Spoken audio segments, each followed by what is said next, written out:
When I speak with people who are trying to repair the relationship, but a lot of the time there is confusion about how to repair the relationship when you're blocked.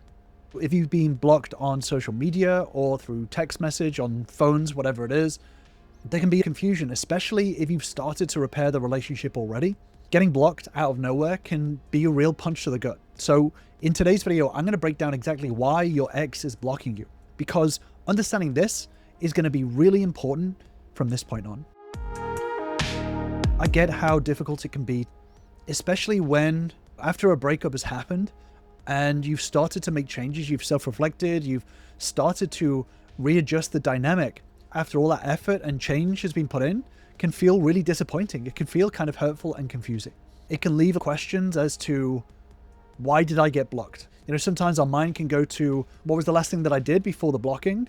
Does that feel proportional? And it can feel really disproportionate. You know, well, I said this and I've said worse in the past, so why am I suddenly being blocked for that? The truth is that it's rarely just one event that leads to blocking. It's usually several events. Now, it's really easy to get into this blame mindset during this time, but it's important to shift away from this blame mindset and simply look at all of the environmental factors that can lead to this situation. The more that we understand this, the easier it is to repair the relationship moving forward. The first question is why? Why did your ex block you? Well, like I mentioned, there are multiple things that will influence this decision, rarely just one thing. The first thing to think of is your own actions. What of those actions could have influenced this decision? For example, there could have been, if you're telling your partner or ex-partner what to do, what they shouldn't do, how to act, what to say to people, what not to say to people, this can be seen as very controlling actions. And your ex may not want to be part of that. There's pressuring. When a breakup happens and you're trying to repair the relationship, it can be very easy to fall into pressuring your partner to come back to you, to reconcile. Especially if things have been improving. Sometimes the more things improve, the more you start to lay on the pressure in order to get them to reconcile. Saying things like, why aren't you coming back to me? What do I have to do to make us happen again? This applies pressure to an already fragile situation. Maybe there's been some guilt tripping. Saying things like, this just shows that you didn't love me. If you are willing to walk away from this, then you're leaving me in the shit. You're leaving me behind. This isn't fair. How could you do this to me? How could you do this to us? I can't live without you. This piles on guilt. And this can influence your ex's decision on whether to block you or not. Begging. I see a lot of people in my comments talking about how they begged their partner to come back. If your partner is getting bombarded with begging and guilt and pressuring, your ex can want a little bit of mental space away from this. But maybe there's been some sort of ultimatum. If you don't stop seeing this guy, then I'm never going to speak with you again. If you don't choose me now, then your chance is over forever. Saying it's either me or this other person. Giving ultimatums is another form of control and putting pressure on your ex-partner's decisions. Especially when emotions are already high, forcing someone to make a choice can actually push them into a decision that doesn't work for either of you, which is the blocking. So you've got to understand the influence on this situation.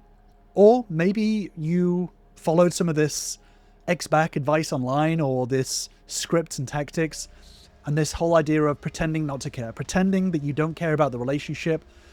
This can also lead to influence a partner's decision to block you. You know, when a relationship goes from you're my everything, I want to be with you forever, to following some of this advice online that tells you to do this no contact or cutting away all contact or pretending like you're over them and that you don't care about the relationship, this causes massive whiplash, and it can be very difficult to trust someone who is constantly going all in and all out within the same moment. So this can also influence your ex's decision on whether to block you or not. But then there's also not taking responsibility. When a breakup has happened, there always needs to be some self-reflection as to your role. At the end of the day, a relationship is a dynamic between two people.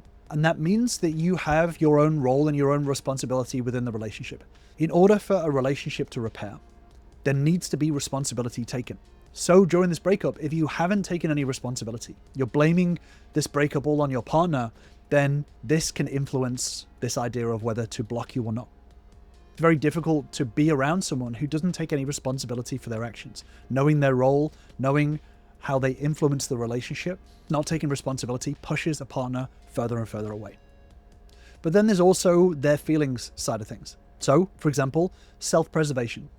When a breakup has happened and there are a lot of strong feelings there, sometimes there can be a temporary blocking to protect their feelings, to protect themselves from maybe catching feelings again, or they could be worried being pulled back into the same dynamic. This can come from a place of self-preservation. But then there's also potential anger. If you haven't taken responsibility, or you have given ultimatums, or you put pressure on, your partner can feel angry with the situation, the fact that it got to this place in the first place. Maybe there's been some infidelity or something like that. Your partner or ex-partner could be feeling anger towards you, towards the situation, towards themselves, and this can lead them to want to pull away. Then there's also potential guilt. If you've been guilt tripping, or they've decided that they have wanted to explore other relationships, there can be some guilt, some shame, there can be some worry on their behalf, and that can lead them to want to pull away from the situation with you while they deal with that guilt. There can also be a lot of relearning themselves. You know, when a relationship is broken up and maybe you've started to grow and change things about yourself, that can actually inspire change within themselves. And sometimes they can find it temporarily easier to relearn themselves outside of a relationship. So that can also influence this decision to block in order to get the space to be able to do that self-discovery.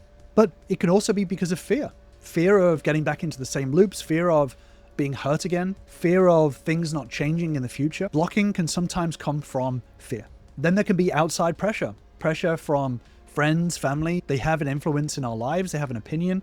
And when a breakup has happened, a lot of people can jump into this conclusion of, you shouldn't be speaking with them, you shouldn't be in contact with them. Maybe they are scared of you, or they are worried about your partner. So this can lead to blocking as well. But if your ex is exploring other relationships right now, then maybe they're dating, there can be outside pressure from those partners as well. Maybe they are giving ultimatums, maybe they are putting pressure on. And this may not feel very nice, but a lot of people worry in this moment of, well, if there's another person in the picture, then it's hopeless, it's over. I've actually done a deeper dive video on this, which I'll link to above and in the description down below. Your ex-partner dating other people doesn't actually have to mean that it's the end of the relationship. In fact, if you know how to navigate the situation, this can actually be an opportunity to build more emotional safety. So this outside pressure is not necessarily the worry that a lot of people think that it is. But then also your partner can feel some hopelessness. Ultimately, when your ex is blocking you, it can come from a place of hopelessness, thinking that the relationship can't change, that the dynamic will always be the same, that this pattern that they've seen happen over and over again is always going to continue in the same way. But regardless of whatever these influences are, they all come down to the same root, which is the same feeling of damaged emotional safety. Now, I've spoken a lot about emotional safety on this channel, so I'll make sure I'll link to a deep dive video in the description. Emotional safety is the environment of being able to express your feelings without any sort of negative repercussions.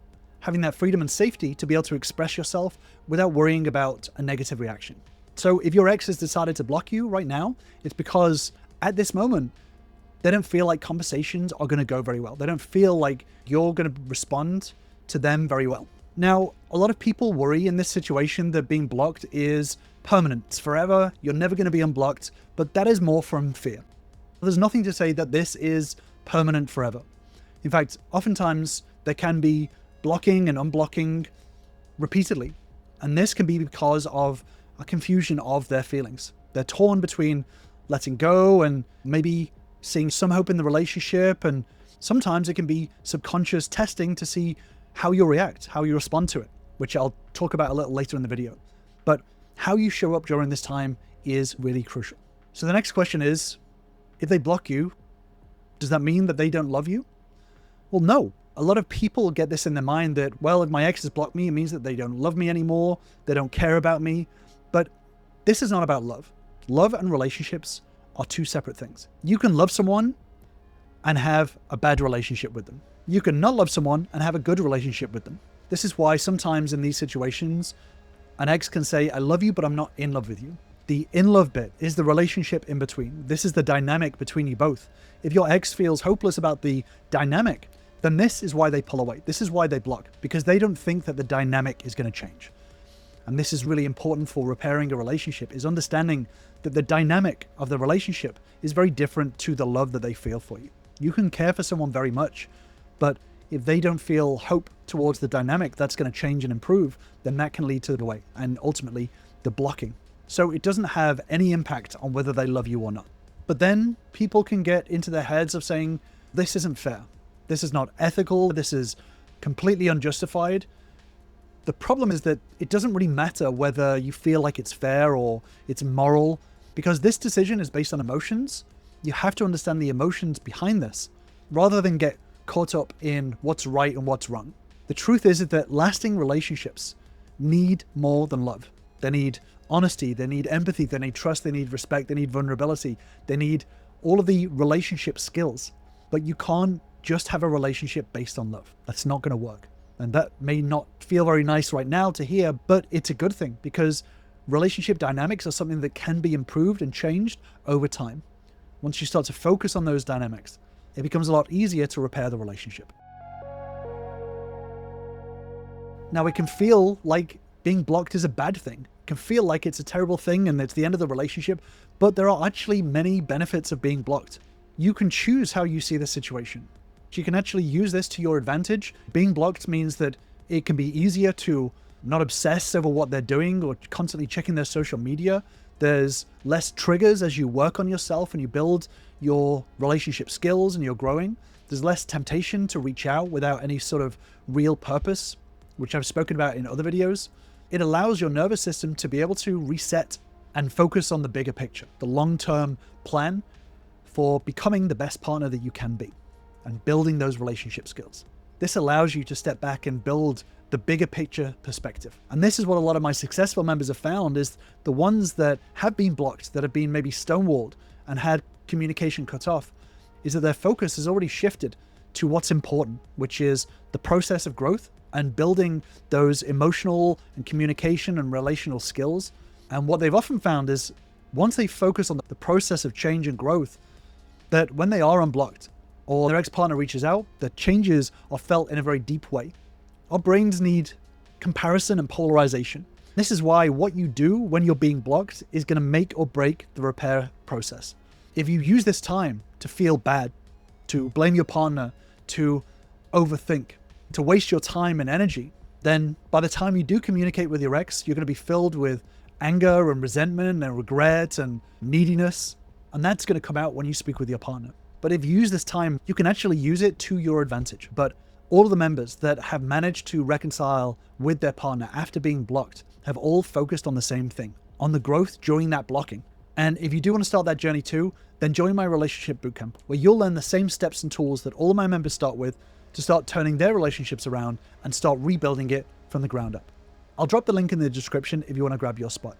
So before I jump on what to do during this blocking time, I want to quickly talk about the mistakes that a lot of people make. One of the biggest mistakes that people make during this time is trying to manipulate your way back into their life. This is posting passive-aggressive things on social media, scripted text messages or emails or bragging, ultimately trying to force contact when you're blocked. What this does is this destroys respect and it destroys trust. At the end of the day, if you're blocked, it means that right now they don't want to speak with you.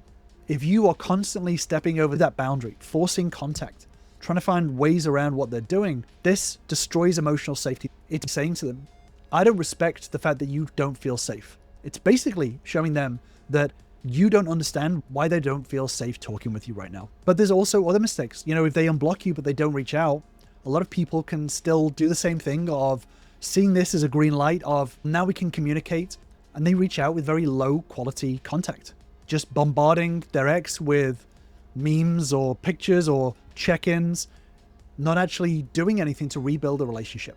So there are many reasons to unblock you. Don't assume that this is a green light to message them randomly, because that's only going to lead to being blocked again. It's really important that you're deliberate with contact for both of you, for yourself and for them. But there's other situations where you can be blocked on social media, on Instagram, Facebook, email, but they're still talking to you with text messages or phone calls or video calls. Oftentimes this is due to your shared responsibilities. Maybe you have kids together or you work together or you're in the same living situation. These are the logical kind of conversations that often happen. It's important during this time to keep these conversations at a logical level until you know how to navigate the challenging conversations, the emotional conversations. Ultimately, trust, when it's been broken, it's rebuilt 90% through actions and 10% through conversations.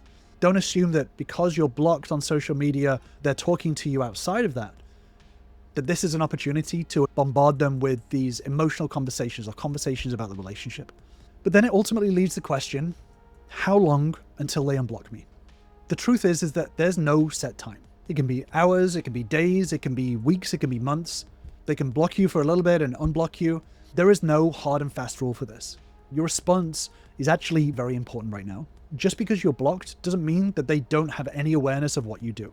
This is the mistake that a lot of people make. They think that their ex-partner is not paying attention to what they're doing, but that couldn't be further from the truth. There are many, many points of contact. Mutual friends, family, colleagues, social media. People say they can't tell what I'm doing because they blocked me on social media, but all that it takes is for them to log out of that account to be able to see what you're doing. Even on how you respond to the logical situations with the kids, etc., that response is really important in rebuilding that trust. So how you respond to the blocking is going to have a massive influence as to how long you're blocked for. And that is the big difference here.